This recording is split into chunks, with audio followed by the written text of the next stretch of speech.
ត្រជាក់ចិត្តម្លេះទីព្រោះតែស្នេហ៍យើងទឹកប្រាដដអូនស្គាល់ចិត្តបងច្បាស់ថាបងត្រូវការតែអូនម្នាក់ឯងមិនអោយអូនព្រួយចិនទោះជាជីវិតមានទុក្ខលំបាកបងនឹងថ្មបូជានិច្ច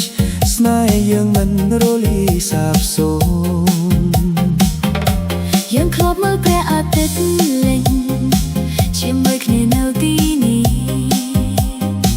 ចងចាំជានិច្ចមិនភ្លេចរឿងស្នេហ៍ដ៏ផ្អែមល្អាមនេះត្រជាក់ចិត្ត